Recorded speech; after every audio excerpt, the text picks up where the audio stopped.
Heureusement que le ridicule ne tue pas, sinon certains auraient déjà épuisé tous les certificats médicaux possibles. Comme prévu, la fameuse campagne de l'autre monde pour l'inscription du Zélige auprès de l'UNESCO a démarré, avec le fameux Dé Vagabond qui fait office de mascotte improvisée. Regardez, il est juste là et se cache entre deux lettres. Mais pour illustrer leur publication, ils ont utilisé une image marocaine. Oui, vous avez bien entendu, marocaine, et plus précisément de Marrakech. Une simple recherche d'image inversée suffit pour dévoiler l'appropriation sans complexe. Comme disait l'autre, qui vole un œuf vole une vache, et ensuite un bœuf. Dans ce cas précis, il vise carrément toute la ferme. Tout cela n'est qu'une tentative pour endoctriner le peuple en brandissant des slogans empruntés à droite et à gauche. Parce que, soyons honnêtes, le peuple adore les formules chocs, même si elles sont bâties sur des mensonges. Ils en raffolent, et à cela s'ajoute une fierté qui n'a aucune définition dans le dictionnaire. On leur fait croire que tout leur appartient, les légendes, les patrimoines, Astérix, Obélix, Cléopâtre, Goldorak, Guadeloupe, et même les étoiles.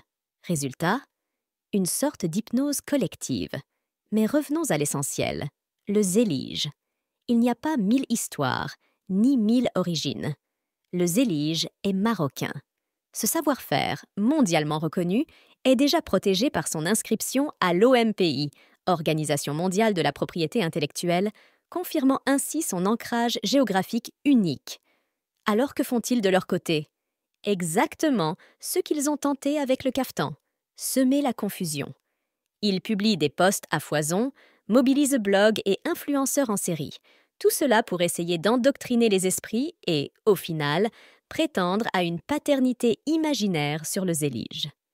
Petit rappel pour les novices. Les carreaux de Zélige décorent des monuments dans le monde entier, de Fès à Grenade, de Paris à New York, de Montréal à Tokyo, de Tlemcen à Dakar, de Putrajaya à Coquimbo, de Marrakech à Berlin, de Rabat à Lisbonne, aux Idosides. Et ils portent tous une signature indélébile, celle de l'artisan marocain.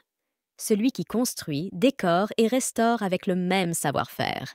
Alors, toute cette propagande de l'autre monde visant à masquer un échec social et économique est une perte de temps. Ni Wikipédia, ni même l'UNESCO ne peuvent réécrire cette vérité.